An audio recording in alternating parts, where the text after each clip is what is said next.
All right, we live. What's good, everybody? Welcome back to another episode of The Urban Platform Speaks. This is our Sunday Sports Edition.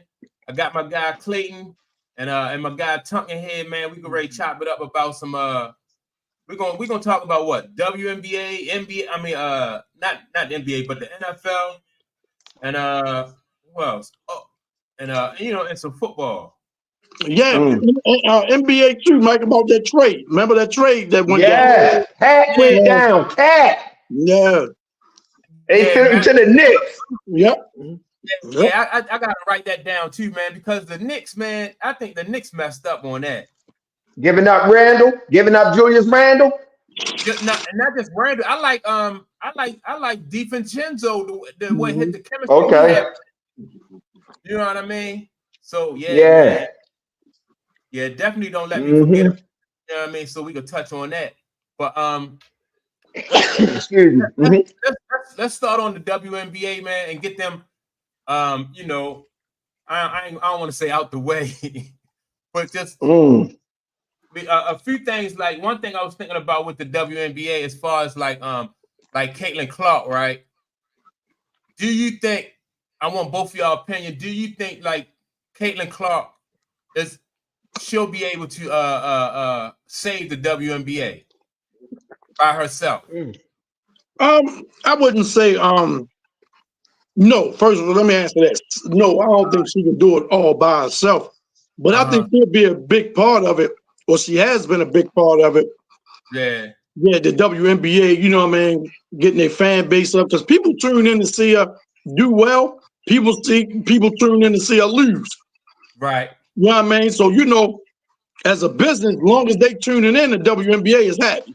They don't care what side of the fence you on. You know what I'm saying? Mm-hmm. So in that aspect of it, you know what I'm saying? Yeah, I mean, she's a big part of the fan base, you know what I mean, growing and things like that. On both sides. Yeah, on both sides. Yeah. I wouldn't say save. I would just say grow. Yeah. And I definitely think she growing the sport. I think growing the sport. It's no different than like Tiger growing golf and Larry Bird and them shifting it with the NBA, growing it, and then Michael growing it even more. So I don't know about saving, but growing, because what was saving the league was this whole idea of them being subsidized by the NBA. Mm-hmm. So they never even felt an urgency to grow it. But now they're growing it. You're right. That's a good point. That's a good point. So really, they were already saved, so to speak. They had a safety net. Because the NBA wasn't going to let them fall. You know what I'm saying? Yeah. Mm-hmm. Yep. So, I will say this. Oh, go ahead, Mike. I'm sorry. No, go ahead. No, you go ahead. I was just, and because I say that is because, all right, so as soon as Caitlin Clark, as soon as their team get knocked out the playoffs, the ratings go back to what they were before she, you know what I mean? Right, before she showed up. Yeah. And my point about that is like, all right, so when into what I'm gonna say. Right.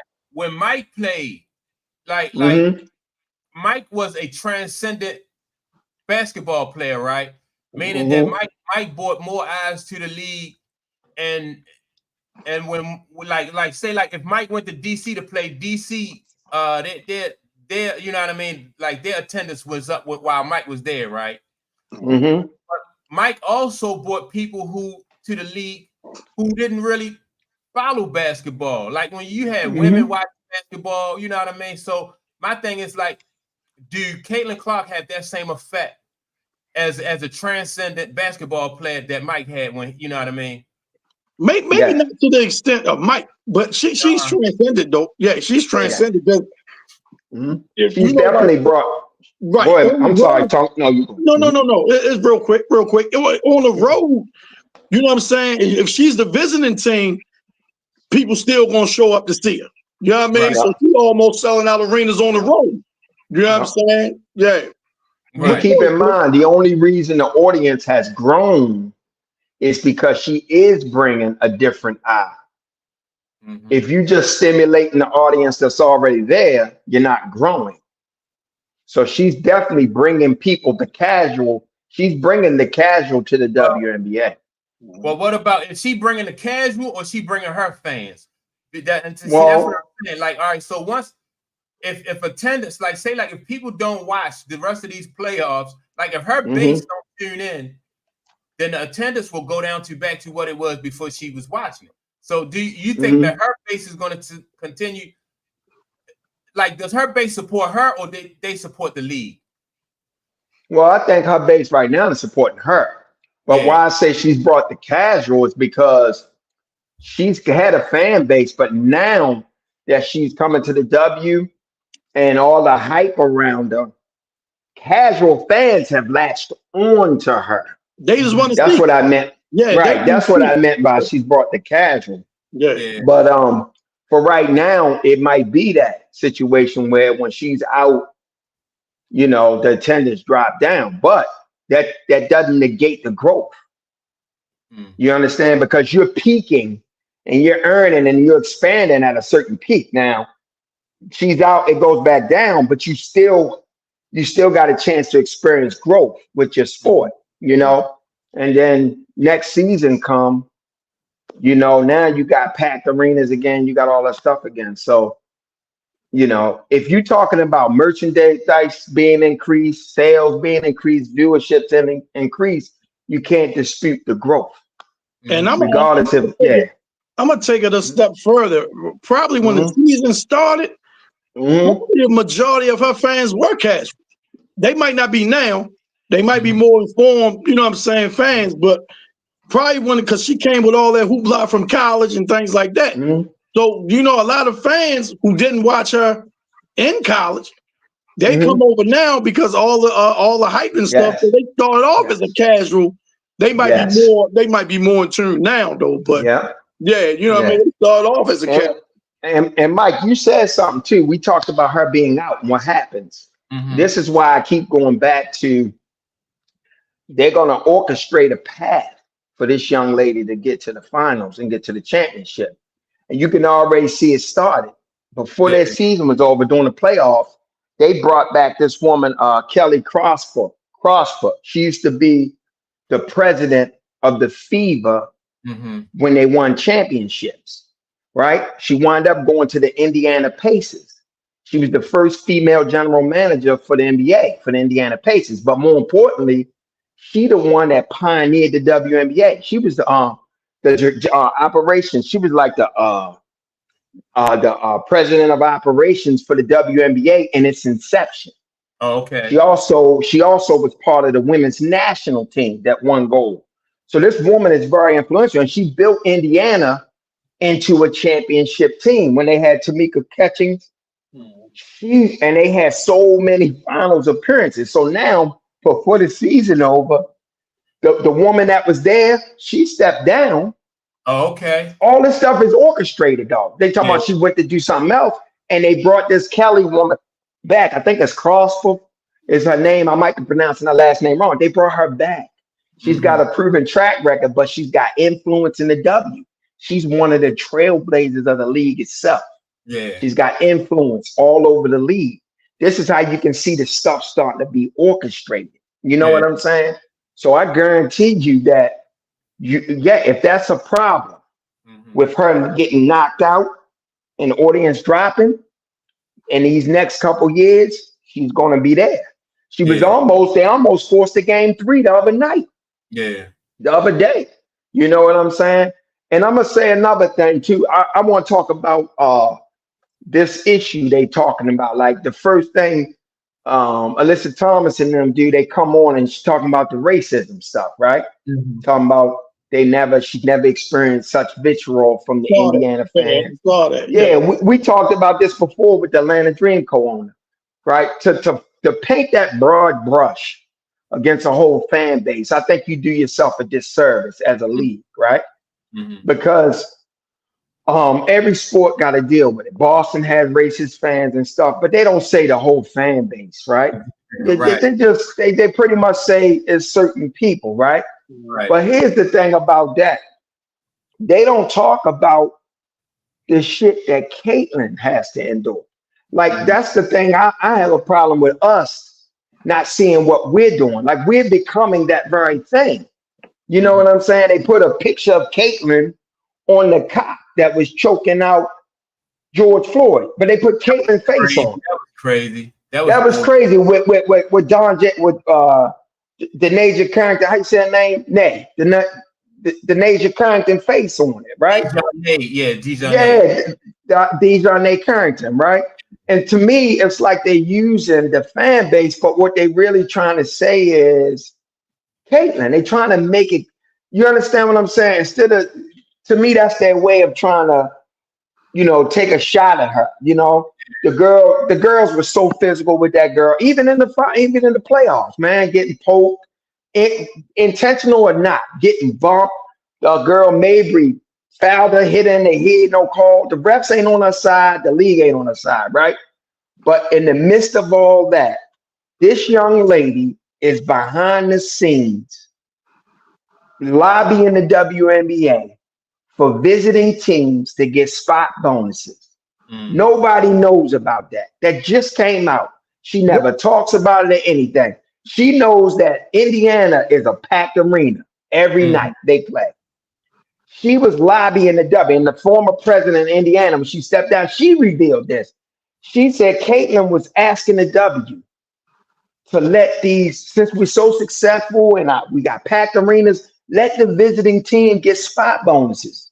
Just a one-time bonus. What that mean? Huh? What that mean? That just mean like a little windfall, like a little added bonus money, 10,000, 5,000, because you got these packed arenas. Give them a little some of that. Okay. You know what I'm saying? But she was advocating for the players. Mm-hmm. You know what I mean? And they sitting up there treating this girl like they treating them, right? Because to me, I still think that's just an excuse to really go at her. Because every fan is not that. It's trolls, it's people that's going to be hatred and bitter. It's not the whole fan base, So I just thought that was important to say, because this girl is really advocating for these girls behind the scenes. And I like when somebody do something and they not out there beating their chest or blowing their horn saying, this is what I'm doing. She really loves this league. Yeah. Well, yeah. Did y'all see, what was it? Jason Whitlock had a what was it called? Like a thumbnail of Caitlin Clark, and he calls her a kunta. Did y'all see that thumbnail with Jason on his No, I didn't. And it was like I didn't want to repost the thumbnail, but he had her like, remember when Kunta Kinte was getting whipped because he was being disobedient, and so he had her hanging up. She was getting whipped, and I don't know who was doing the whip, but I was like, that's, I don't know. I ain't get like why Jason Whitlock did that nonsense. I think he was trying to say that like the league don't appreciate her, or they really just I've heard that a lot. Yeah, they use her to get to promote the league, but at the same time they trying to like take advantage of her. And I thought he could have said that, he could have did it in a different way. Yeah, that was tacky. I wouldn't have made her kunta, and that was tacky. I get the point though. I just think these girls, because you got that safety net of the NBA, and these girls just don't want her to come in and disrupt the status quo. They want to be celebrated. Let me ask you a question, because what if she said, just hypothetically, of course, but what if Caitlin Clark like, man, I don't want to do it. I'm going overseas. And do you think, because I heard you say, Clayton, that the league is really not for her, is not really backing her the way they should, or whatever?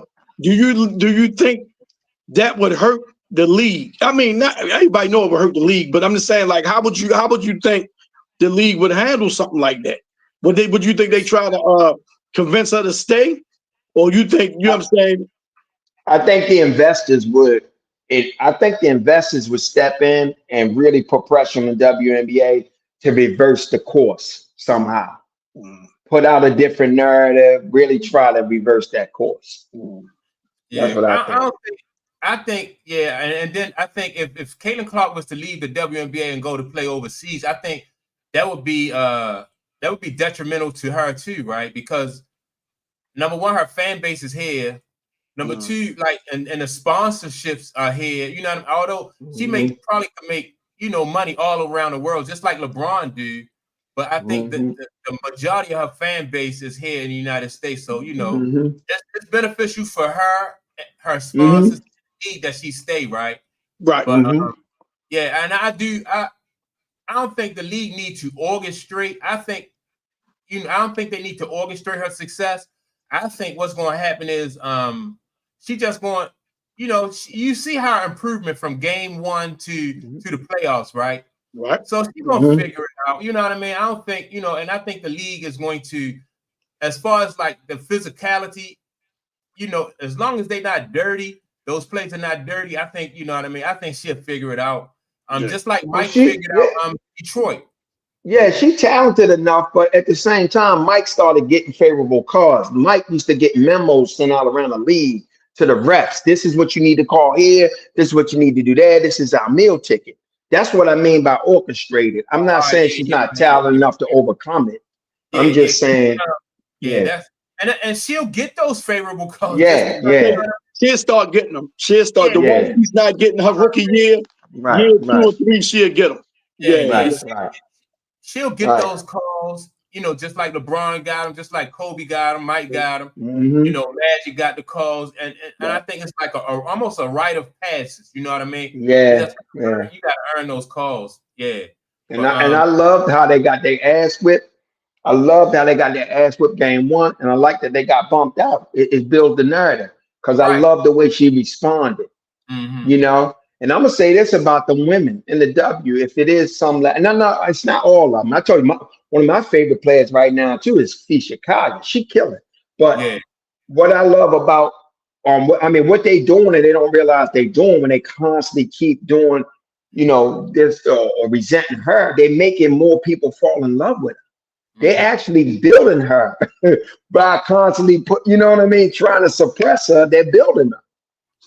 Because I love a good underdog. I ain't gonna lie. Maybe that's by design. It might be. Maybe that's by design. Yeah. But I just don't recall like back in the day, like those basketball players complaining about like the fan bases and Boston was terrible. Who else was terrible? Utah fans was terrible. Utah. To this day, a lot of people don't really enjoy playing in Utah. And, but like you said, Clay, that's not all the fans, though. That's just a certain amount. Not all the fans.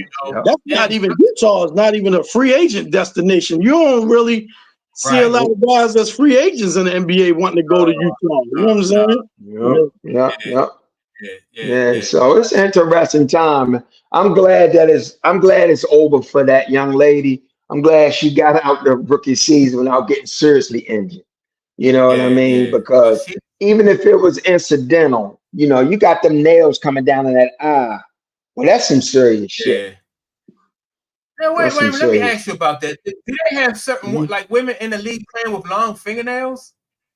I don't know. I've seen that dumb shit too, but I don't know. I'm like, how the hell you gonna bounce a basketball, shoot a basketball? You got with long nails, right?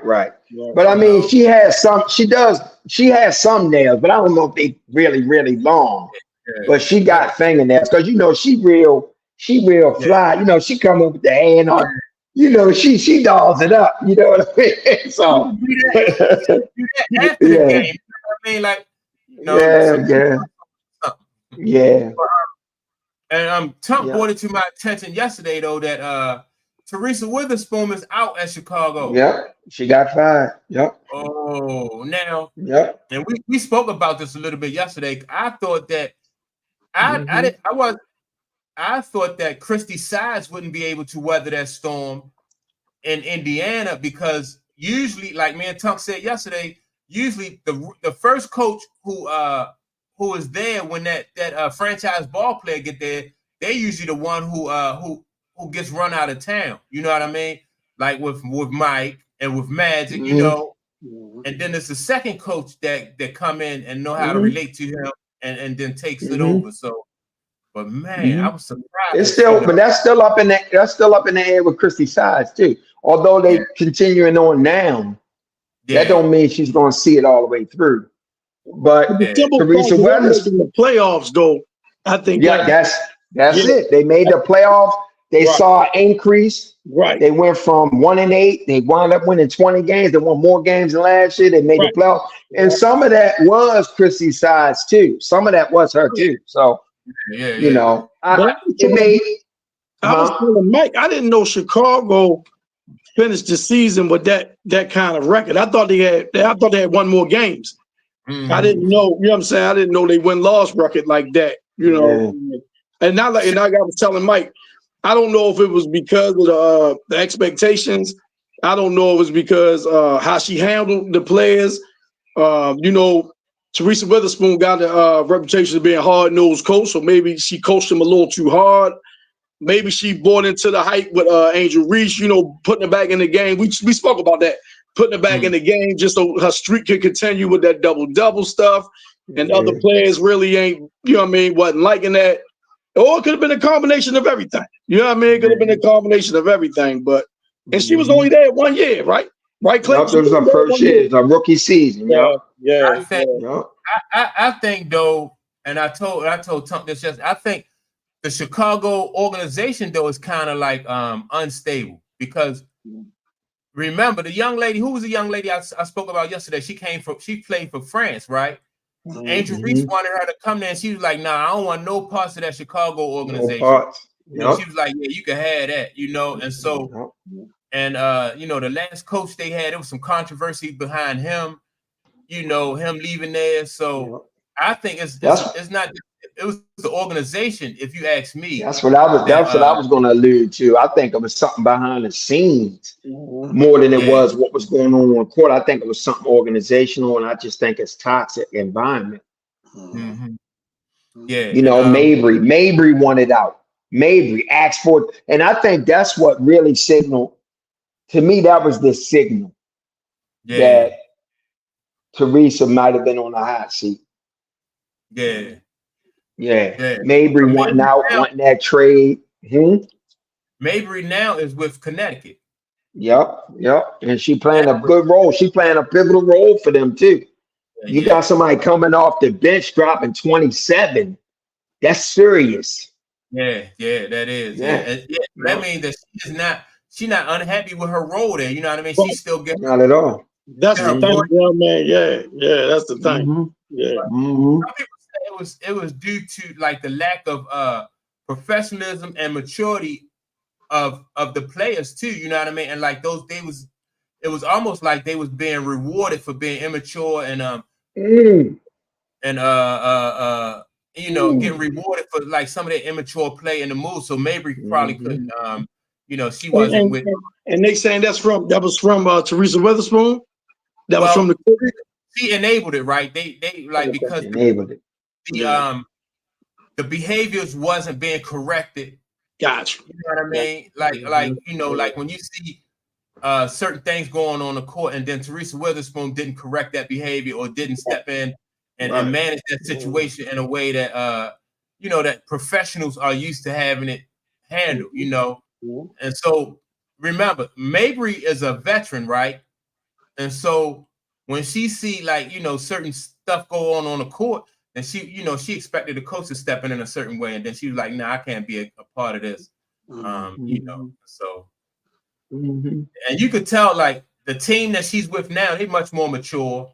You know, they veteran, and so that's you know, that's with that. But so let's talk about the WNBA, like the playoffs and stuff. Like today, man, some good games coming on today for the WNBA. You got the Aces, and they're gonna be going at the Liberty. That's gonna be a tough series right there. And then you got Connecticut and the Lynx. They're gonna be going at it. Now, the Liberty are favorites to beat.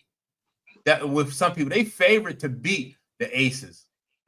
Yep. And I'm like, wow, that's they got a 60% chance right now. The analytics saying they got a 60% chance of winning the game today.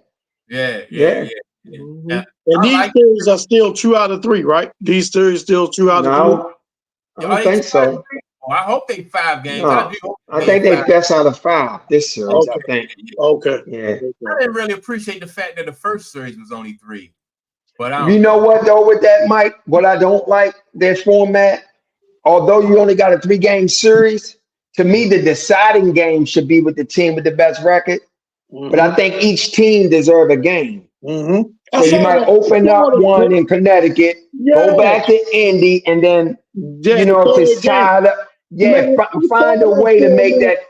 And I scratched my head on that. I'm like, wow, that's brilliant. The first 2 games, and then the was right there. Yeah, I saw and it. that's for all of them. That's for all them teams. You know, you already got a league that's top heavy. Right. All the good players are at the top of the league, you know, with the Liberty, with the Lynx, with the Aces, Connecticut. They top heavy.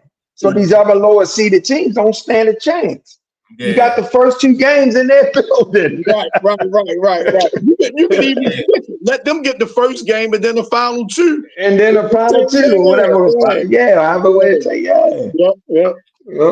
Yeah, that makes more sense though. But I think. But anyway, go ahead, Mike. I think this New York Liberty and the Las Vegas Aces game, right? This is gonna be a good game. You know, just because you got what's the girl name? Sabrina Ionescu. She can score all 3 levels, man. You know, she got a nice mid-range, and she, you know, a 3-pointer, that's her thing anyway, right? Stewie can score at all 3 levels too. Yeah. Stewie and the girl Jones can score all 3 levels too. Jones, Yep. Now Asia can score all 3 levels. I just think I don't know what's going on with Jackie Young. They say Jackie Young is prolific, but I don't know what's going on with her this year. It's like inconsistent. That's why I'm saying I'm just thinking the Aces getting inconsistency with the other pieces, which are great pieces, but for whatever reason this year, it's been some inconsistency with them, especially after the Olympic break. Yeah, and they said that Jackie Young is going to be the one playing Sabrina Ionescu, right? But the team, even though if she slows Sabrina Ionescu down, they still got Stewie and the girl Jones. You know, so that's going to be tough. That's going to be tough right there. So, and I only think because Sabrina Ionescu can score at all 3 levels, it's just going to be. It's not like if you take one thing from her, that's going to slow her down because she still got more stuff in her bag. Yeah, she did. So, that's gonna be a good series. I do think that it's gonna be a good one. That's the rematch of the championship from last year. Unfinished business, you know what I mean? I didn't know that. Yeah. So New York said they got unfinished business, so they want to knock. Yeah, they want to knock them off. They got incentive to. Yeah, they got incentive to. Yeah. So they say if you want to be the best, you got to beat the best. So right. If this might be New York's year to just and then once they either gonna meet up with the Lynx. You don't think Connecticut ain't got enough offense to beat the Lynx. Yeah. I don't think so. I agree with you right there.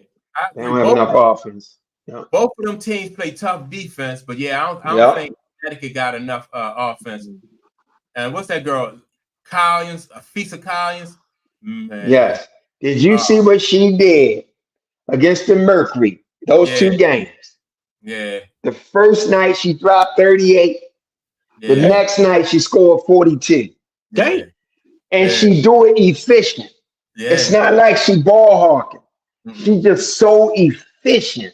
Damn, she gave him work like that. She gave him work like that. Yes. Yes. Yep. And then they got another girl, man. They hit clutch threes. She from overseas. I forget her name. I mean, like I said, all the players on that team can score. Like all 5, and they don't move the ball with a point guard just dribbling, penetrating, creating. Like they don't do that. They create shots, moving the ball around through the pass game. Yeah. So y'all think Teresa, you think she done now? You think she gonna go and hang it up? Yeah, I think so. I don't think so. You don't think so? I don't think so. Nope. I don't think she's ready to leave. I think she's gonna try to wiggle her way onto a team that's got a shot to win it.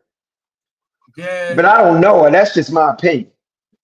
Why would that team now let me ask you this, Clayton. Why would that team that got a chance to win it, why would they bring her in? Yeah, relationships. This league is clicked up. Yeah, I wouldn't be surprised if one of her girls, they did develop relationships from the Olympic team and stuff. And I wouldn't be surprised if somebody, add her. She's a veteran. She know the game, especially in this time of the year. She's been there before. I don't know. But if She you might be done. I'm just guessing. I just didn't get that feeling. Yeah, I got you. I see what you're saying. Yeah, But did she played like how many minutes she played in this past series that they lost? Did she play a few minutes?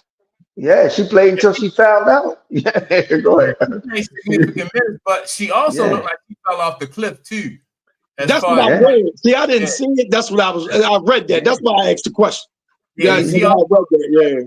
You could see that she wasn't really effective. You know what I mean? No, not like she used to be. But she still averaged like 17 for the season, 16, 17 points a game. She can still put the ball in the hole.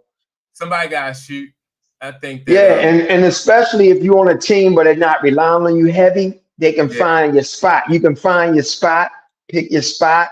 Yo, she still can hit a bucket now. She still can hit a bucket. She's still physical. She still can play D.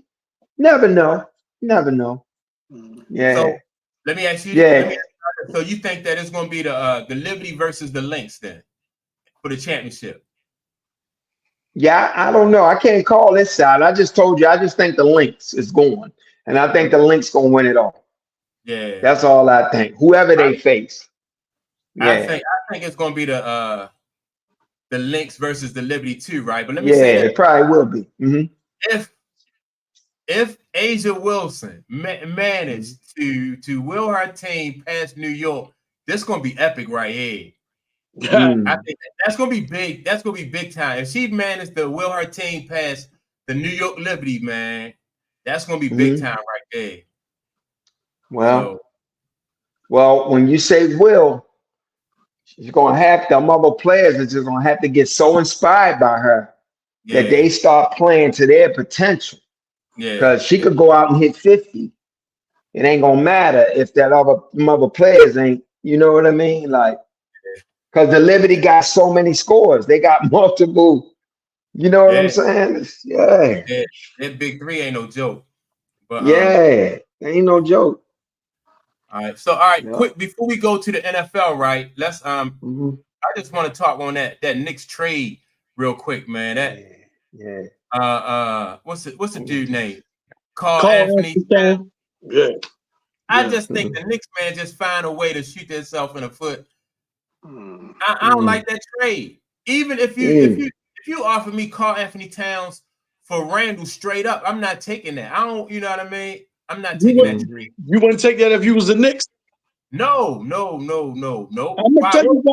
tell you why I probably would. Because you got to get Randall out of there. Randall is not the type that's going to mesh well with Jalen Brunson and them guys, man. It seemed like Randall, he got this in his head that he's the best player on the team. Everything should come through me. Right. Yeah, but Randall has gotten exposed, man. I think as of late, when he was healthy, I think he got exposed going back to that Atlanta series, man, when they lost to Trey. Yeah, Trey Young and them, man. I think he got exposed that series, man, and he wasn't that guy. And so based on them two facts alone, I would pull the trigger. Even though I'm not a Carl Anthony Towns fan at all, man. I'm not a fan of this guy at all, man. And then they had to throw in the second guy to make the money match up. Because Carl Anthony Towns just signed that deal a year or two ago. He got like $220 million in 4 years left on the deal. So they had to throw in DiVincenzo, just to make the numbers match. Yeah, man. I don't know, man. But I was going to ask you guys this. But how do you guys like it for Minnesota? If I'm Minnesota, I don't want Randall. Yeah. Wow. You don't want him over there with Edwards, Anthony Edwards. You know what I mean? But see, Anthony Edwards the type dude, he'll stand his ground when it comes to Randall. And you know what I'm saying? I don't think he'll let Randall chump him or nothing like that. You know what I'm saying? But do you want to put your franchise ball player in that position if you can avoid it? No, right. I don't. And so my thing is, all right, so, and then on top of that, we spoke yesterday about Tom Thibodeau. Tom Thibodeau already familiar with Karl Anthony Towns and his lack of work ethic. You know what I mean? He like them other dudes, Hart and all them, they blue collar ball players. Right.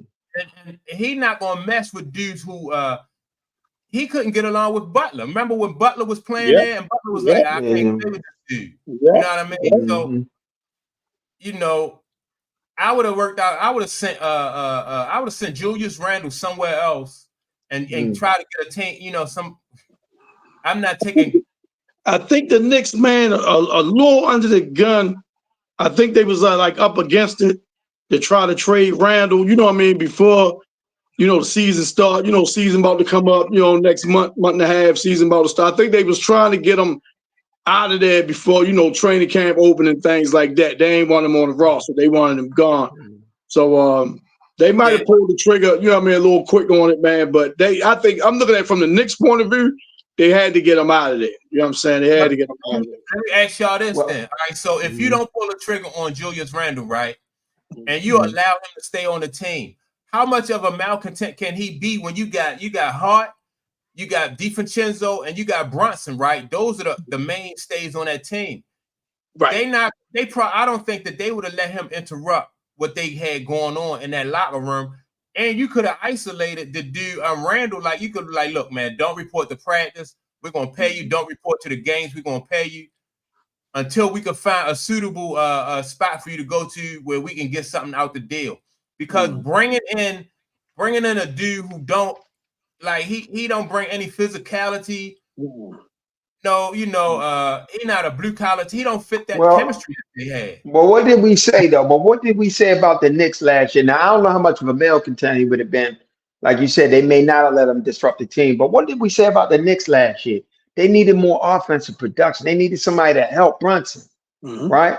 So whatever way you look at Cat, he can score. You know what I mean? So that might be something to take some pressure off Brunson a little bit. No doubt, no doubt about it. And that's a good point that you make too. Maybe that's how they looking at it, man. We just need that second consistent score. You know what I'm saying? And then that's a real good point you make. I'm gonna say this with the Minnesota Timberwolves guy, that GM that's orchestrating and putting that team together, the one that put the Denver team together now in Minnesota, I'm gonna trust him a little bit. Because he know how to put together championship teams. So maybe there's something about the trade that might fit. I'm going to trust him a little bit with that. You know what I mean? I wouldn't say I distrust him. I just don't trust him. I just don't trust him. You know what I'm saying? Because he seems to be the type dude, man. He don't really mesh well with the younger. You know what I mean? Like the younger players on the team and things like that. And it's always like, man, the ball got to come to me. It got to come through me. And then he get exposed. He wasn't able to change his game up and still be effective, Is it possible? Is it possible that some of the players had input on it as well before they made the trade? Do you think they'd tap in with Anthony Edwards and some of the players? Like, what do y'all think about bringing this guy here?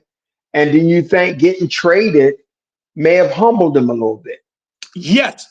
The second part, yes. The first part, not so much. You know what I mean? The first part, the first part, not so much. But I think the trade, them getting him out of the Knicks, because you got to remember, Brunson came in and took the Knicks further than, they went when Julius Randle was quote unquote the guy. You know what I'm saying? So and he had to sit on the bench and watch that. You know what I mean? He had to sit on the bench and watch that. And I think he saw the writing on the wall that, man, this thing, they're gonna be all right without me. You know what I mean? They all right without me, And I do think GMs kind of consult with their star players a little bit too. I don't. I mean, certain players, but I don't think.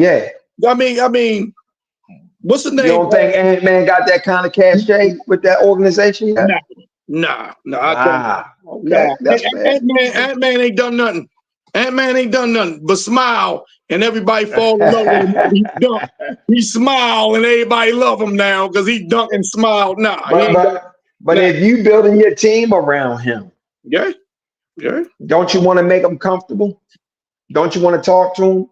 You're going whether he did anything or not. If I've made the decision, I'm gonna build my team around this young man. Well, that garners some type of consultation.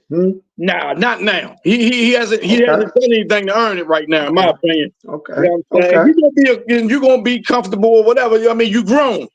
You're a grown man. So this is the business of it. You know what I'm saying? This is the business of it. You know? No, I ain't gonna come talk to you. No, he out of here. You know what I'm saying? Yeah.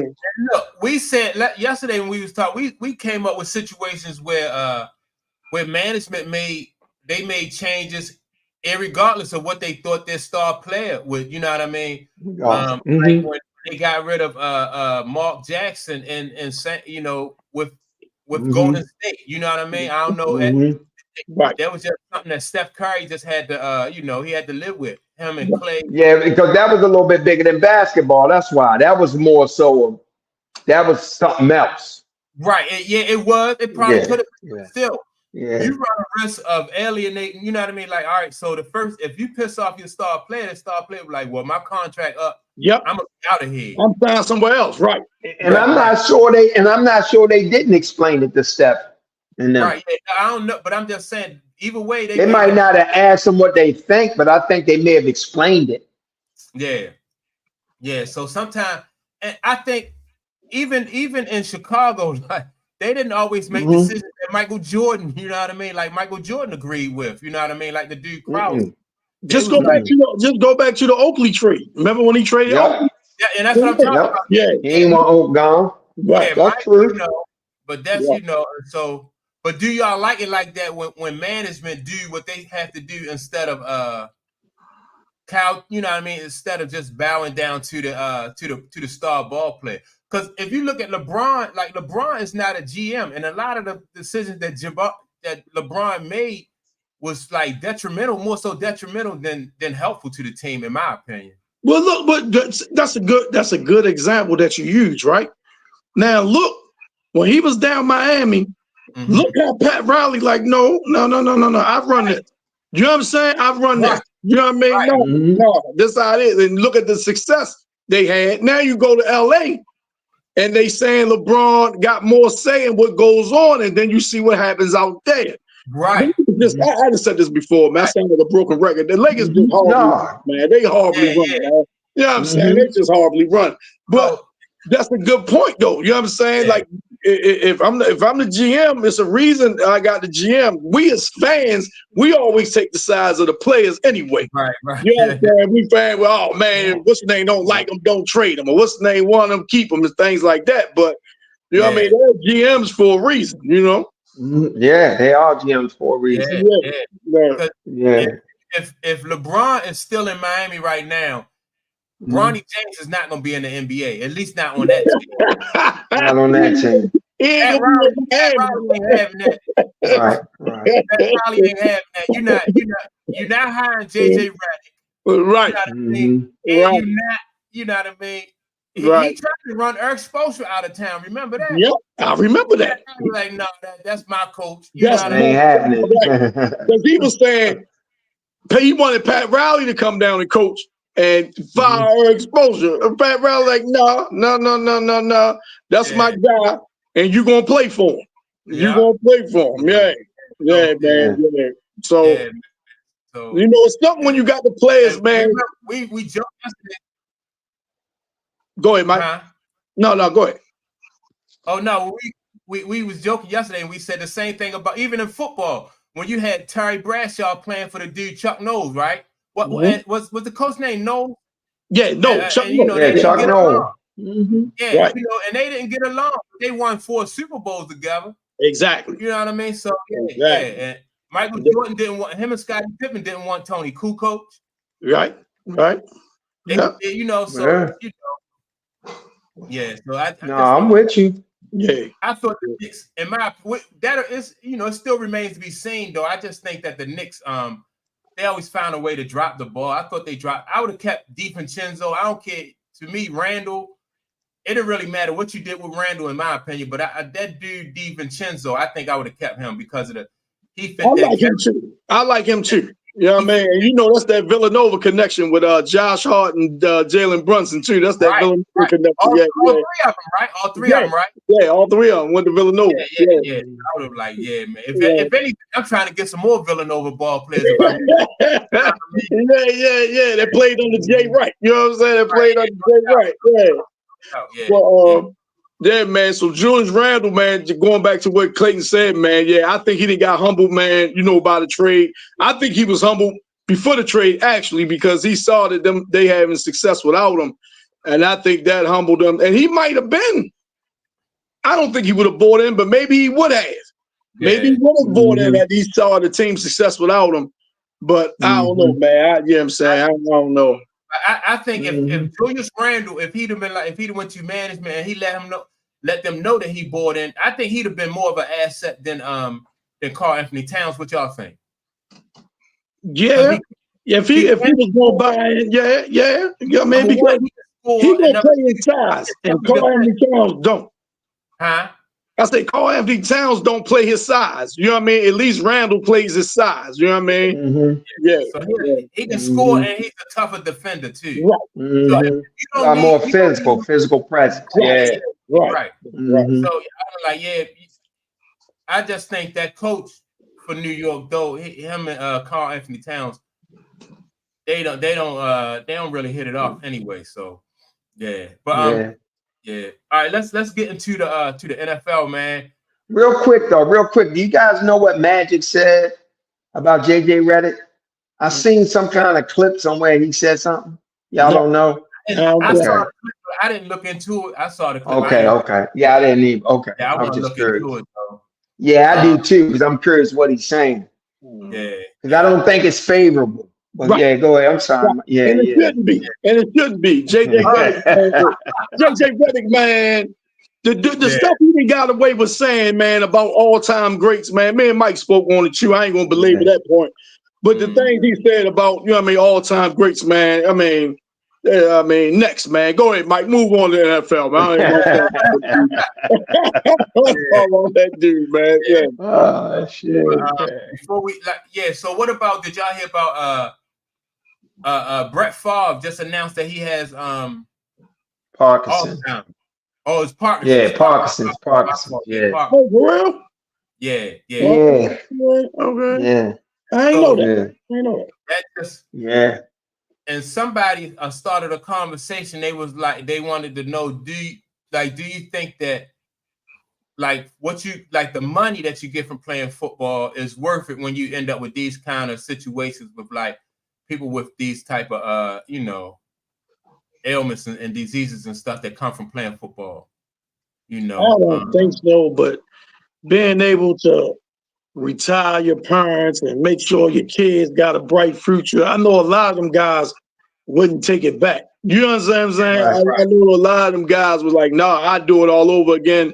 Right. You know what I mean? 3 more times. You know what I'm saying? So but that CTE is real, man. That CTE is real. I know that ain't what Brett Favre have, but that CTE is real, man. That's real, man. And but then when you see everybody, it seems like everybody that played got a bad hip, bad shoulder, bad when you see their hands and stuff, you ever see their fingers all twisted up and I'm like, man, everybody just in the long run, I guess like you said, people is up to everybody else if they're gonna continue to, if they're gonna go through that to play football. But most guys ain't gonna take it back when they have an opportunity to set their family up for life.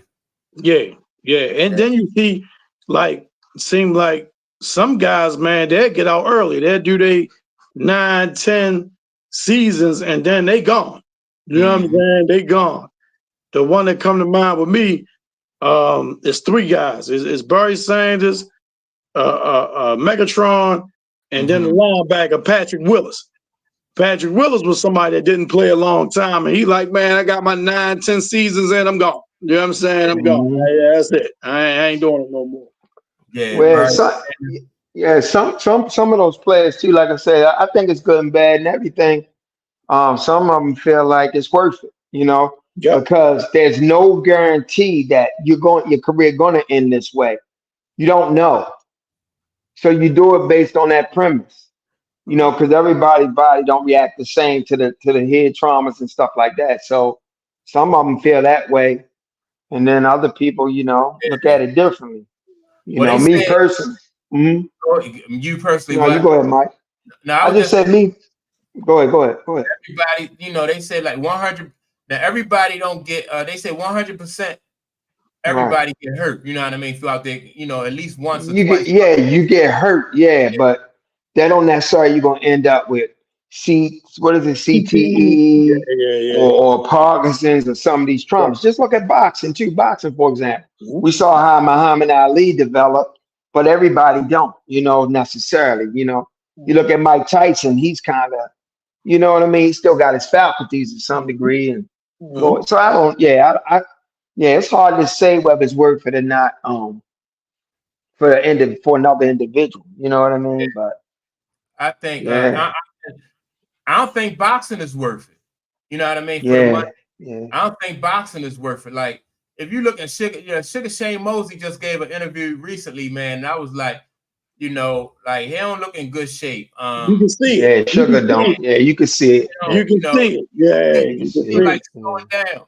Yeah, and us from being around in Baltimore, Vincent Petway. Like, have y'all had Vincent lately? Yeah, I have. Terrell.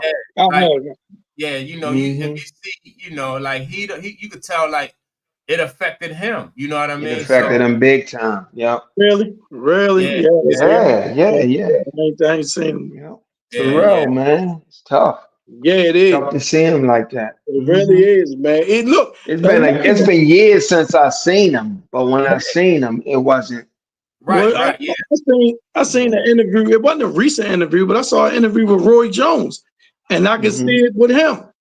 With Roy Jones, I could see, you know what I mean, just the way he was talking. I could see it was different. You know what I mean? Yeah. But when you never had anything, and a lot of us are programmed this way, like money is the key. Money is the key that unlocks everything. This is what we believe. So sometimes, the ends justify the means. So they do anything and they're willing to take the risk. I mean, anytime you got drug dealers willing to risk their life for money, to me, you know what I mean? You're going to have people willing to risk that physicality for that money. These bags are getting bigger and bigger. And you talk about what you leave in your kids and family and stuff like that. And see that like you said, you say that money is the key, right? And so people, that's how we get programmed. I don't believe it is. I'm just saying this is the mindset of people. Okay. That like money. But when people think that, that's what leads to type of situations where we are now with Puff Daddy. You know what I mean? He dangling carrots in front of people's face, talking about he can give you a record deal or making certain kind of promises to people. And then you got grown men doing things that, they ain't got no business doing. They ain't got no business doing. They ain't got no business doing. Yeah. You can't tell me that for the benefit of like taking care of setting my family up, taking care of my kids, you still got to look in the mirror. You can't sell your soul just to Just to, but man, because that dollar, man, it's a good servant, man, but it's a horrible master. You know what I'm saying? It's a good servant, but it's a horrible master, man. You know what Mike Tyson said? Go ahead, Tom. No. I was just saying, you make that dollar bill your master, man. You in a whole heap of trouble, man. I'm telling you, you're in a whole heap of trouble, man. I like what Mike Tyson said. Mike Tyson said, I wish everybody could get rich, all the money in the world they want, so they can see that ain't the key and it don't make you happy. He said, I want it for everybody, just so they can understand. This ain't the shit. This ain't what it is. Right. Yeah. It ain't gonna make you as happy as you think. Yeah. Yeah. They ain't gonna make his ass do what you think. Yeah, man. Yeah. He said he wished it on everybody. Right. Yeah. So That's all crazy. right, so let's get into some NFL, right? It was some good Mm-hmm. games. The Ravens almost gave it up last week, man. And I always say that fourth quarter, man.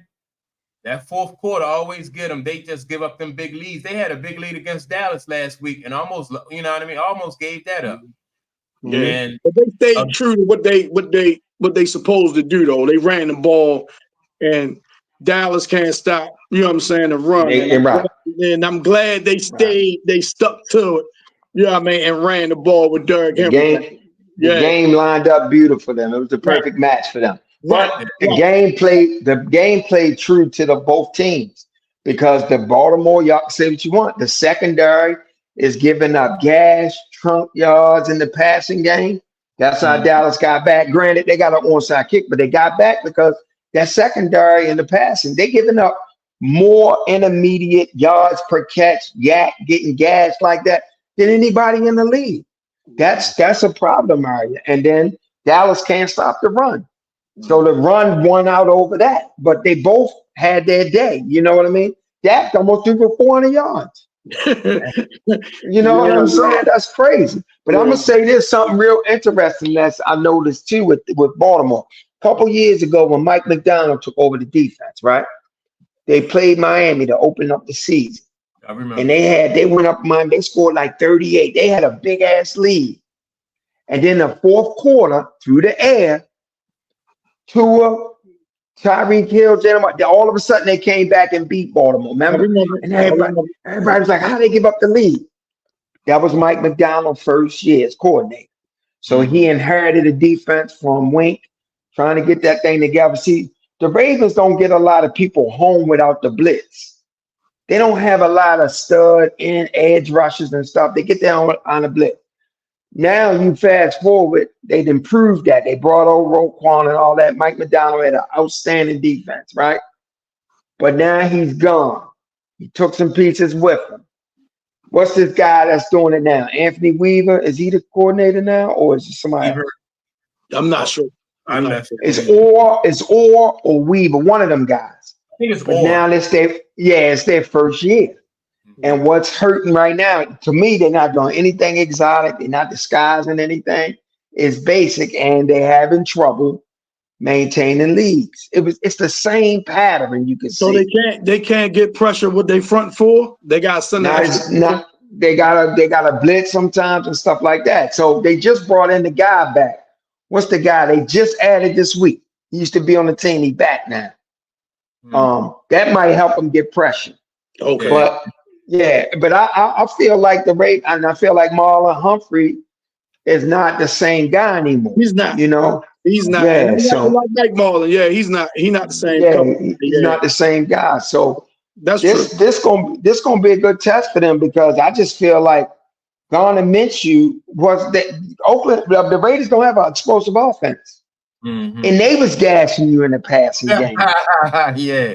They got they got Devontae though. He a dog. So now Buffalo ain't as easy to run against. You can still get them, certain, but they ain't as easy to run against. They like Dallas, and now you got Josh Allen coming to town. Yeah, this gonna be a good. This gonna tell me more about the team than any other rest of the games. That's tonight. That's tonight game, right? That's a Sunday night game, right? Yep.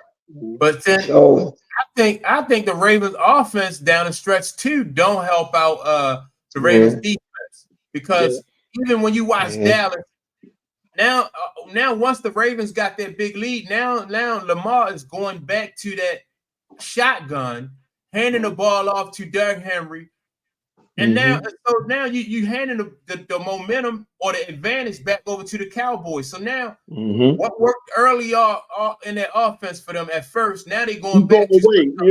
You go away from it. So I'm like, man, I don't know who's coaching, but if that's working all game, why are you gonna go back to right? You know what I mean? Right.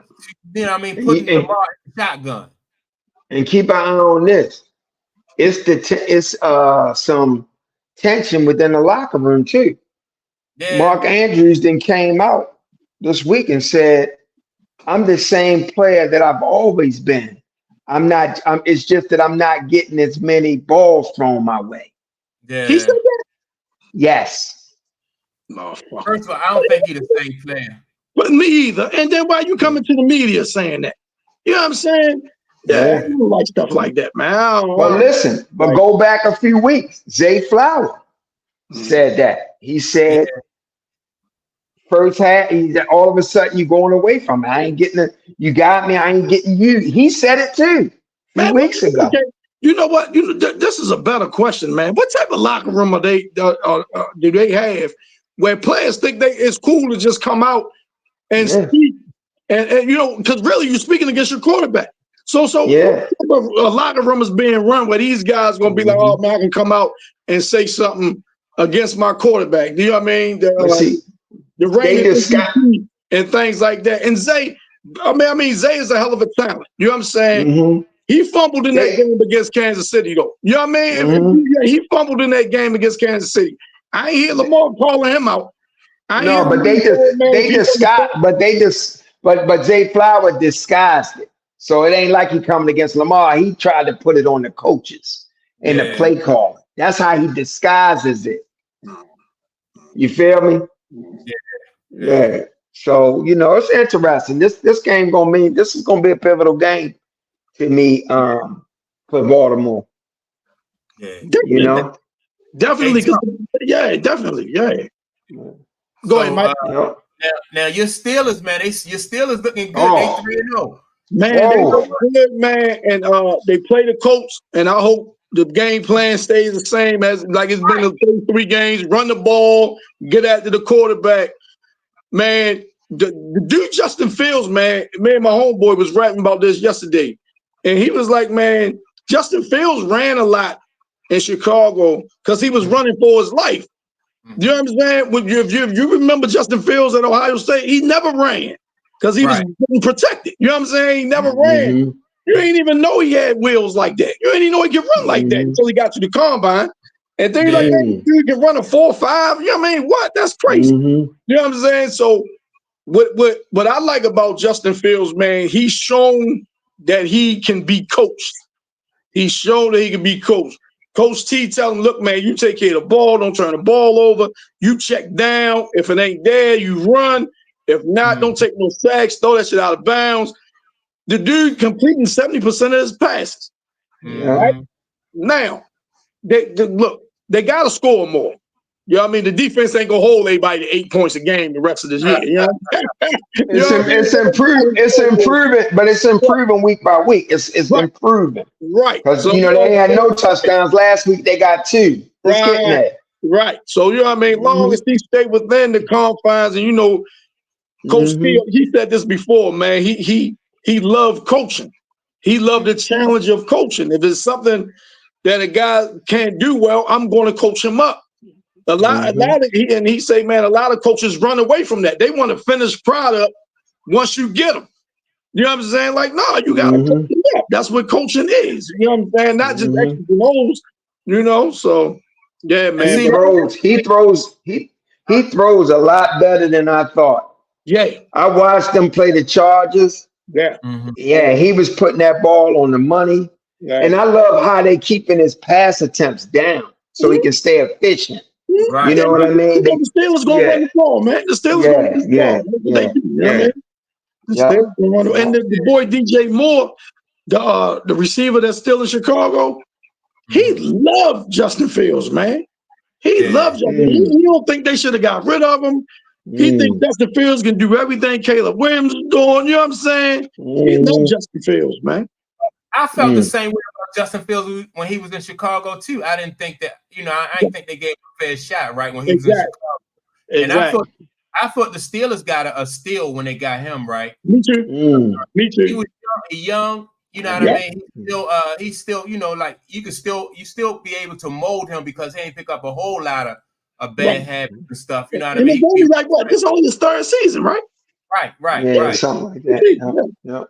Yeah, and so I think as the Steelers would be good as long as they got Russell Wilson holding that clipboard on the side. Yeah. I think y'all be all right. You know, as long as TJ Watt stay healthy, you know what I'm saying? Because that boy, man, he's a game. Get hurt every year. TJ get hurt every year, though. Yeah, he is a disruptor. He is a disruptor, but he get hurt every year. Yeah. But what I like about him is he'll play through them injuries. Yeah. I'm really high on Pittsburgh. I'm high on them battling for this division. Coach T, man, as long as he there, man, he can have me out there quarterback. And you know what I'm saying? As long as Coach T there, man, you know what I'm saying? That's who I put my faith in, you know? Coach T going, what's the name, man? But who what's the name got this week, though? Who Dallas got this week? Oh, they already played. They played the Giants on Thursday, right? Yeah, they won. They sure did. Yeah, Thursday night. Yep. Who Philly got? Philly got Tampa Bay. That's going to be a good game. Yeah, the Bucks. That's going to be a good game. That should be a good game. Yeah. Philly at Tampa. I like who y'all like in that game though? Where they at? They down in Florida or they up here? Up in Philly? They in Florida, yeah. Yeah. Man, I'm gonna go with Philly. I think Saquon, man, is the difference maker, man. The difference maker. I think Saquon is that difference maker that they need, man. Saquon, man, that was a hell of a pickup for them, man. That really was a hell of a pick. Take a lot of pressure off Jalen Hurts, man. That take a lot of pressure off Jalen Hurts, man. It really does. Yeah. What about all right, then another game, Jacksonville playing the Houston Texans. I like Houston in it, man. I don't know what's up with Jacksonville, man. I don't know what's up with them either. Yeah, man. I don't know what's up with them either. I don't know what's going on with them, man. Dang. Yeah. But I like Houston in that. Yeah, and Houston got to have a bounce back week. They need a bounce back week. Minnesota took it to them. I'm about to say Brian Flores had homeboy in a pickle, boy. Yes. And they got that bounce back.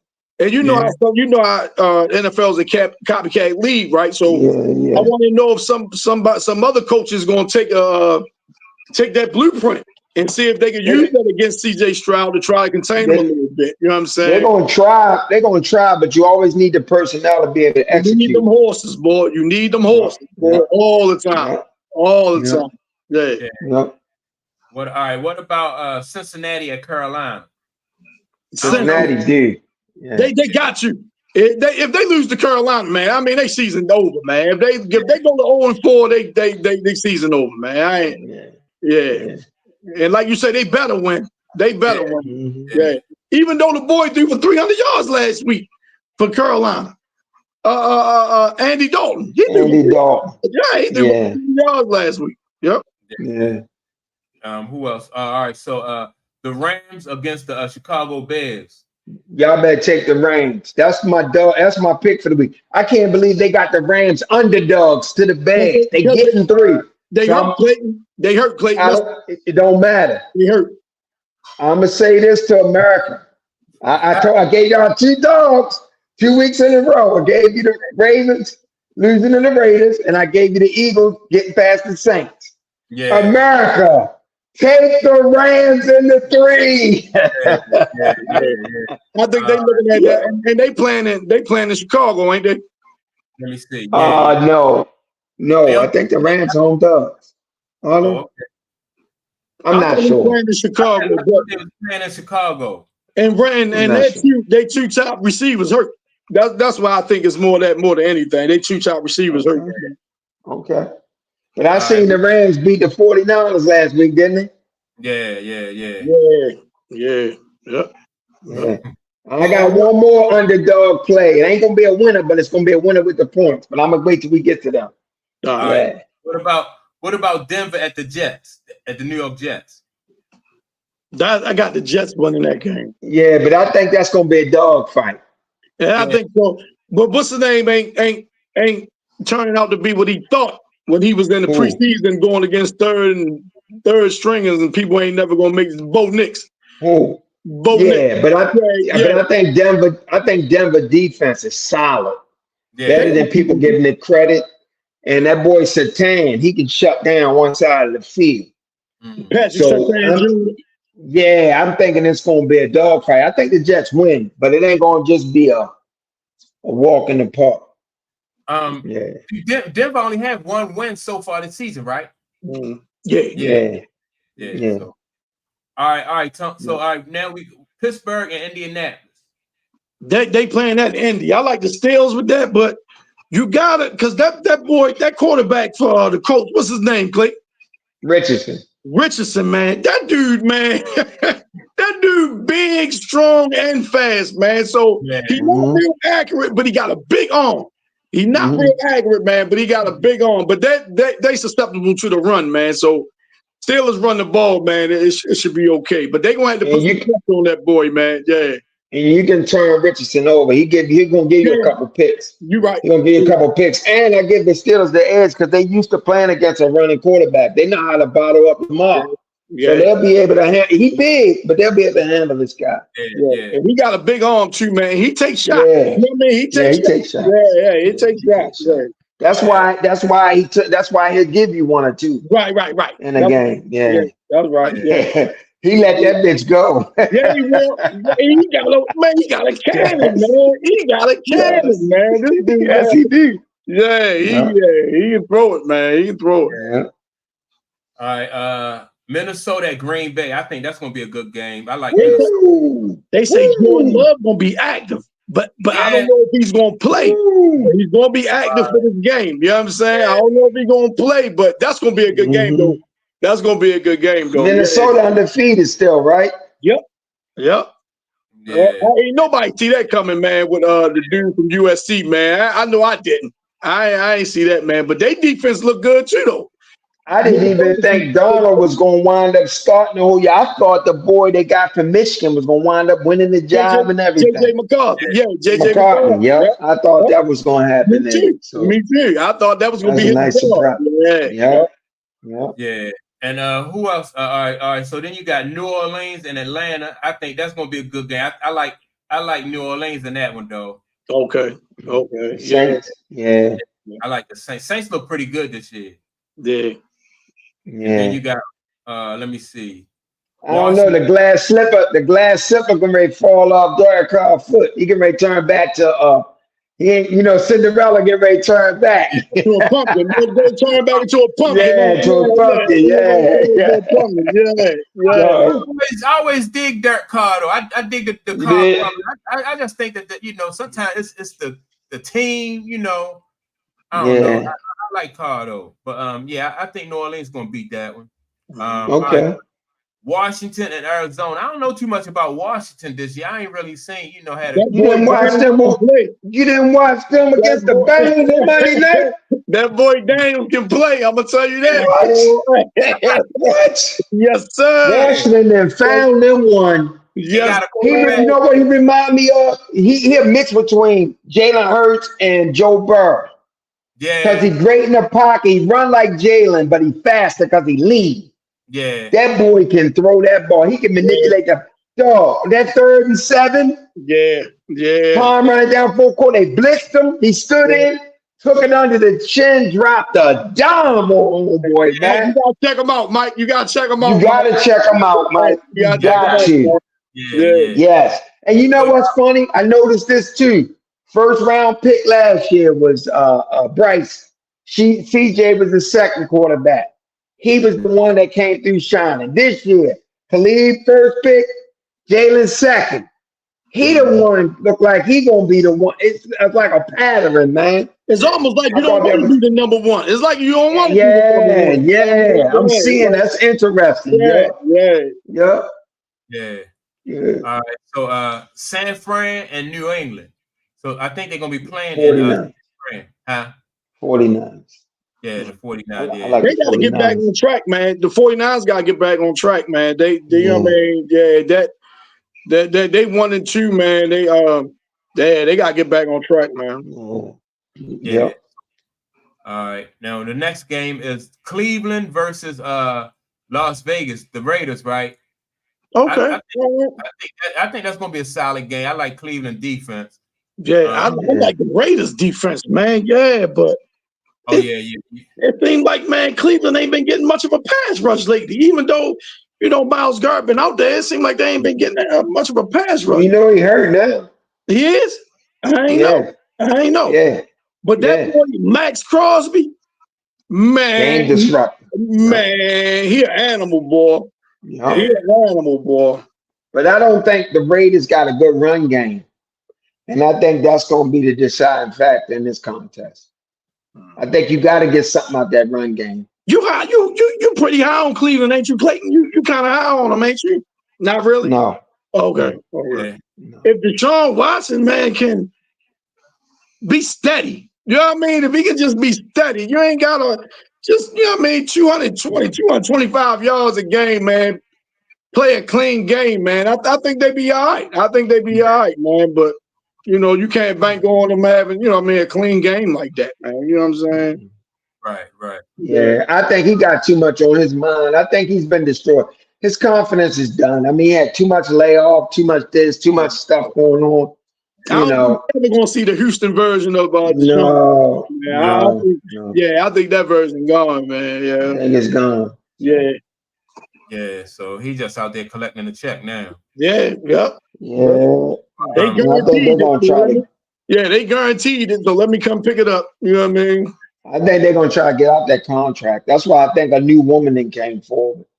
Yeah. You know me. I believe in, It ain't far fetched. You know what I'm saying? Yeah. That ain't far fetched. That ain't far fetched. Yeah. Now, what about Kansas City at the LA Chargers? This is my next one. All right, go ahead, Tom. Go ahead, Tom. I was saying, what's his name? Got a high ankle sprain, but I think he's going to play. He's going to play. The dude, Justin Herbert, he got a high ankle sprain. What's the name? Got a pass rush though, man. San Diego got a pass rush. Yeah, but Bosa, I don't think Bosa playing. Bosa left the game against the Steelers. And you know what's messed up? That number 3, that safety that was playing for Chargers, they suspended him because of the hit he put on the Steelers with the helmet. Derwin James. Yeah, that's his name. Yes. Yeah. That dude was all over the field. But I'm going to say, even with all that said, even with the high ankle sprain and everything, America. Now, I'm not saying they're going to beat the Chiefs, but take the 8. If you get an 8, take the 7.5. If you get 7, or take the 7. Take the points in this game. Yeah. I think, I don't know. I like San Diego. I like what Harbaugh doing over there in San Diego. Me too. You know what I mean? That's not a stretch right there. What Harbaugh doing over there, because of what he's doing over there in San Diego. So that Mike, let me chime in real quick. He took J.K. Dobbins from the Ravens, right? Mm-hmm. You see how he's running the ball out there? Why his brother wouldn't hand him the ball like that? And Gus Edwards. Gus Edwards out there too. Right. Why he wouldn't hand the ball to J.K. Dobbins when he was in town, man, and let that boy tote the ball, man? You understand? Well, also what's with his brother is Greg Roman. Right. Greg Roman was in Baltimore. Greg Roman was giving J.K. that app. Mm-hmm. J.K. got hurt.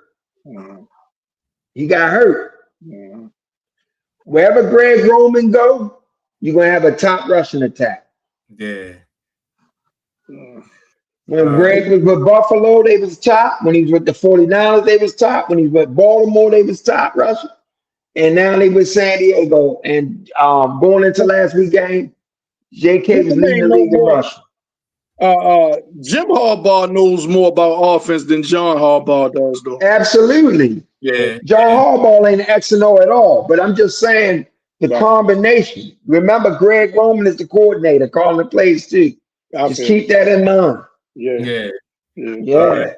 And what's next? All right. So let me see. All right, Buffalo at Baltimore. I'm going with Baltimore, even though I'm going with Baltimore. I'm just a homer, Jack. You're a homer. I think Buffalo edge them out tonight. Yeah. I think it's going to be a close game. Might come down to 3, but I think Buffalo edge them out. Speaking of down to 3, what's going on? Man, you spoke about this yesterday with the kicker. What's the dude? What's the kicker? Justin Tucker. Yeah, man, Justin Tucker. He hasn't been on this game. You see somebody like age right before your eyes, man. You know what I mean? It's just funny to see, man, because Justin Tucker been automatic. He's been automatic, man. Right. And then it's like he can't even, make a kick outside of 50 yards no more, man. It's like you can't even make a kick outside of 50 yards no more, man. So he missed a 46-yarder against Dallas. Yep. No. And like you say, I think this might be his 11th for 12th season, man. It's like you just watching him get old. You know what I mean? Yeah. Right before your eyes, man. And he was as automatic as you could get. But I do think Josh Allen records his first pick of the season this year. He gonna get you one. He ain't even threw one yet, so he due for that. Let me tell you why they say he hasn't. He's been more careful with the ball because he hasn't. I don't know if this is just an excuse or just a real reason. They say because he hasn't had Stephon Diggs that he has to force the ball to. Yeah, he ain't trying to force it. Yeah. Like you said a couple weeks ago, Clay, you throw to the open person. You know what I'm saying? That's it. And another thing, too, last year, after he was throwing all those picks and they brought in a new coordinator, the new coordinator stopped throwing it 50 times, 40 times, started running. It's the same guy. That's right. Yeah. So he came in like halfway through the season. Yeah, he came in like halfway through the season. Yep. So I just think Buffalo. I just think they've been trying to get Josh Allen the MVP. They've been predicting Buffalo to get to the Super Bowl these last few years. Ever since that time when he took Patrick Mahomes down the wire, scored in the last few seconds, and then Mahomes came right back and scored. Ever since then, they've been hailing Josh. So now that people started jumping off the bandwagon, now it's time. I just think Buffalo is going to be the team to beat this shit. Yeah. I think they're going to edge Baltimore out. Yeah, I do. Yeah. Yep. If Baltimore fall to 1-3, man, then they got Cincinnati next week. Yeah. Shit, man. I mean, But see, I think it's when you start having inner turmoil. I could be wrong, but when you start having inner turmoil like that, that's not a good sign for your team. No, but winning would fix that. Yeah, but sometimes you can't win when you have that. I know what you're saying. Yeah. I know. It affects. And then Lamar says something to Humphrey. You don't need to be on live right now. We need to get. There's some stuff going on there. That's true. Yep. Get us off this motherfucker, man. We got one win and you up there, man. Get that shit off here. Yeah, get me off that. And eventually sometimes you need a paradigm. You need something to come shake things up. Because I think a hardball. I think I think it's ran its course with him. Yeah. But the only way you make that change is you got to have some kind of something that happened that shouldn't have happened, so you make the change. Yeah. I think it's ran its course with him. Well, Lamar, them driving Lamar saved his job anyway. Yeah, well, playing him. Yeah. Lamar, getting Lamar, man, because they had missed the playoffs like 2 of the last 3 seasons or 3 of the last 4 seasons before they drafted him or something like that. Mm-hmm. Yeah. So man. So I don't. It's hard for that D. Like I said, I think a lot of their success last year was because that defense was so great and unprecedented, and it's hard to maintain that level of defensive play. Now you gotta rely more on something else and getting exposed a little bit. But if they win tonight, they back. Look out for them. Yeah, look out for them. Look out for them. Yeah. They always gonna be dangerous. You know what I'm saying? They always gonna be a dangerous team. Yeah. I think even if they win tonight though, because that'll only make a 2-3, right? 2-2. They got Cincinnati next week. Cincinnati. They'll be 500 if they win tonight. They'd be 2-2. They'd be 2-2. All right. So what about Tennessee and Miami? What y'all think about that?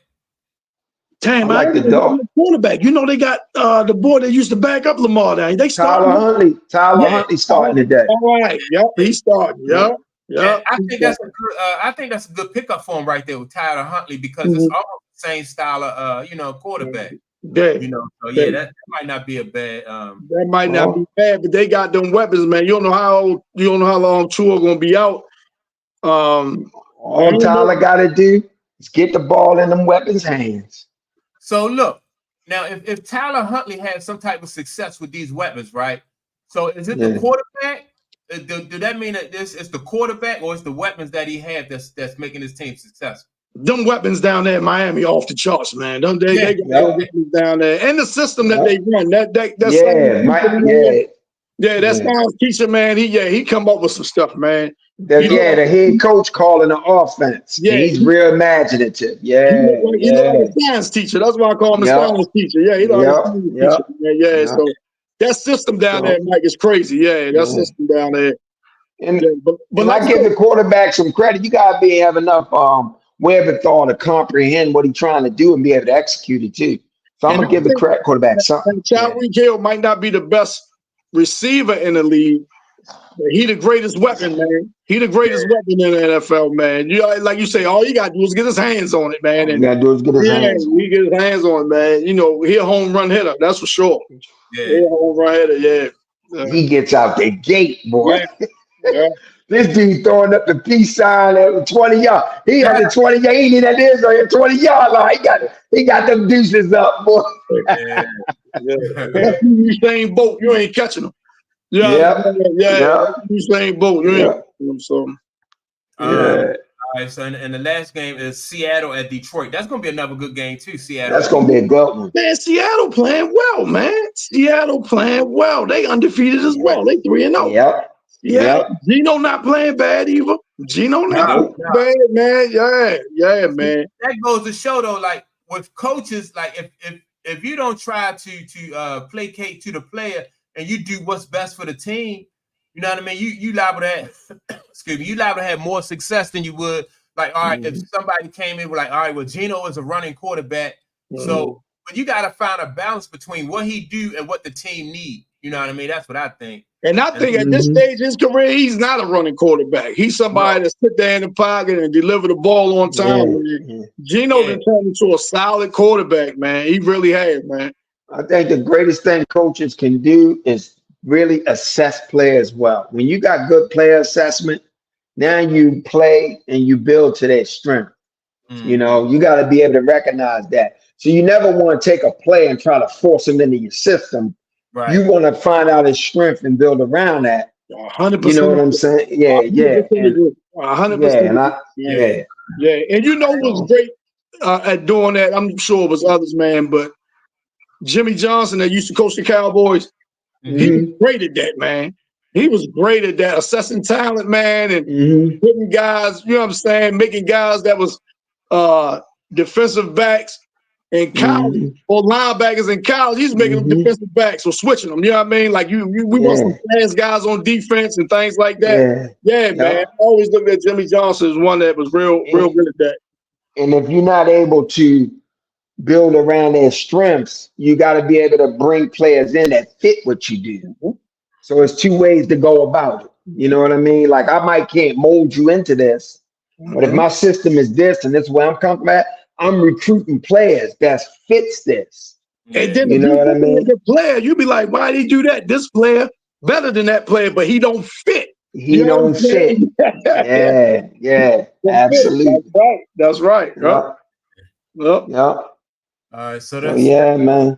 That's it for the NFL. Before we get out of here, let's talk about that Colorado game yesterday, man. That was pretty good. That was a good game, man. I was impressed. I was impressed. Yes. Yeah, man. Yes. No doubt about it. I was impressed with that win. Yes. What's the name of the team? You know what I mean? That they beat. They won a bad team. And, Central Florida. Yeah. You always talking about the money line, Clayton. What's the name of them? Was like double-digit underdogs. Yeah, they was there. Yeah, they was down. They was getting 14. Yep. And earlier in the week, I told Rodney take Colorado in the 14. Now I didn't think Colorado was going to win. Yeah, I said take the 14. Yeah. You got to take that. Yeah, you got to. Yeah. I think they was. Yeah, they was home. Yeah, they was home. I thought Shador that early ball. I thought he threw an interception. Dude was in position. Right. That wide receiver went up and dove and took. That was a dope catch. That was a good play. That was a great play by that receiver. Yeah.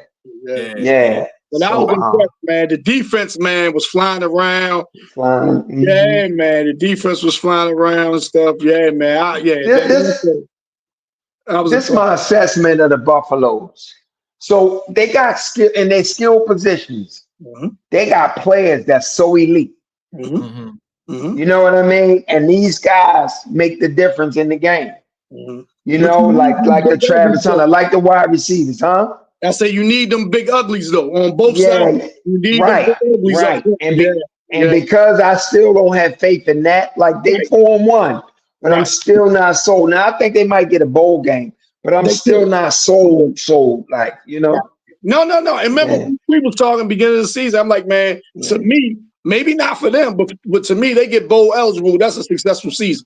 You know what I mean? And they 2 wins away from that. So, you know what I mean? Like yeah, man. You know, I look at that as a successful season, man. But yeah, I was impressed yesterday.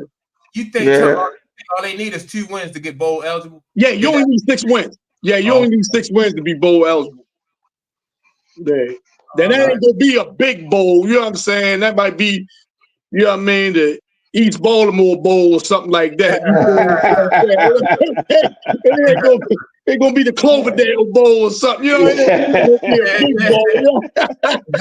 ain't gonna be a big bowl, but you know, 6 wins get you bowl eligible, you know what I'm saying? Yeah. So long as they get bowl eligible, to me, I think that's a you know, you gotta build, man. You know what I mean? 2 years ago they only won 1 game. Last year they only won 4.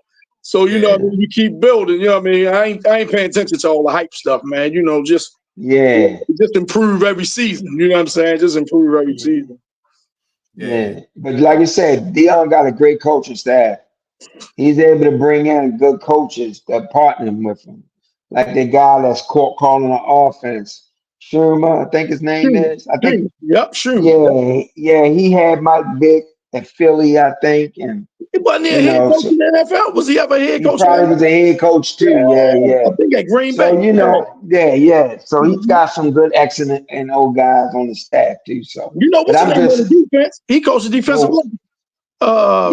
Sack. One sack. Yeah. So, but their skill players are impressive. They got some talent. I still think that dude, what's his name? Travis Hunter? Travis Hunter. Yeah. I still think he's playing too many plays, though. Me too. He had an interception yesterday and he had a touchdown. You know what I mean? Yeah. I still think this kid playing too many plays, you know. Did you see his interception, though? Yes. That was a diving catch. That was nice. Yeah. 5 inches off the ground. 5 inches off the ground. Yeah. He almost ran dude down on that wheel route. That early touchdown UCF guy. We almost caught him, He almost caught that boy, man. He out there giving his all, man. He out there giving his all. He is. Man. Yeah. So man, that was a good game though. I don't know who they played next. Dion shutting me up, man. He shutting me up. I just want to talk about He might be next week. Yeah, they'd be they'd be 4-1. They might be ranked next week. Yeah. Well, I don't know. Yeah, they might be. I don't know. Yeah, I don't know either, but he is running the football. His son didn't throw the ball. He threw the ball. I forget how many times, but the temps was down. They 200-some yards. They were way down. Yes. They were way down. I think he might have only like 27, 28 attempts or something. Yeah, something like that. So that's what I'm saying. We always kept saying, man, why he not running, abandoning the run, trying to. Now he's letting the team, you know, he's bringing the team, let the team get involved. Get these guys the ball. Get the running back the ball. Keep the defense honest, you know. And keep the defense off your son. Yeah, off your son. Because if you don't have an offensive line who can pass protect, you hand the ball off. You know what I'm saying? To keep your son from getting hit. You know what I'm saying? Yeah. I don't care if you ain't getting no yards. You gotta commit to it. That's right. You have to. That's right. Yeah. That's right. Yep. So, he's doing that more now. So you know, I ain't got much to say about old Prime. Let's see if it holds up. You know what I'm saying? He shot me up. Let's see if it holds up because you know it ain't pretty. You know what I'm saying? When you running the ball only getting 2 yards, and you know what I'm saying? It ain't pretty. You know what I mean? But it's effective, though. It's effective. And it's necessary. Yeah. Right. That's right. That's right. Yeah. Well, all right, man. I appreciate y'all, man. We had another great show as usual, Jack. And that man, that was some good content for real. Yeah, for sure. For sure. Yeah. Everybody make sure to with that being said, I want everybody to make sure to go to Amazon, check out my man Clayton's book, Trauma, My Love Letter to the World. And thank you. Yeah, man. Y'all got anything to add before we sign out? No. No. Just want y'all brothers to have a great week, man. Likewise, and anybody that's watching. Yep. And a safe week too. And a safe week safe as well. And great. Yep. And block out the noise. Don't pay attention to all these goddamn distractions. Stay on your square. Stay on your square, fam. No doubt. Man. With that being said, I appreciate everybody. I'll make sure to like and subscribe. And we'll be back in next Saturday at 11 a.m. Saturday or Sunday? I'm sorry, Sunday. My fault. Yeah, okay. Next Sunday at 11. And Tunk's still waiting for that post-game show, ain't you, Tunk? Man, I can't wait, boy. I can't wait to do that, boy. I can't wait to do that, boy. I'm at my stat sheet and everything, boy. Yeah. You might should go live. You should go live tonight while the Ravens playing. Or at least wait till the halfway point. Like if we get halfway through the season, then we can do the then do that later. Halfway point. That's what's up. Yeah. This is a big game tonight. It's on prime time. It's a big game. Yeah, they gotta definitely. I think they gotta win this game. Yeah. That 1-3. They fall to 1-3 with Cincinnati up next. That's up. That's up. Yeah. So get back to the footing, man. But man, I talk to y'all brothers, man. All right, y'all be good. Peace out, man. Yes, sir. Man, y'all be safe. All right. All right, late.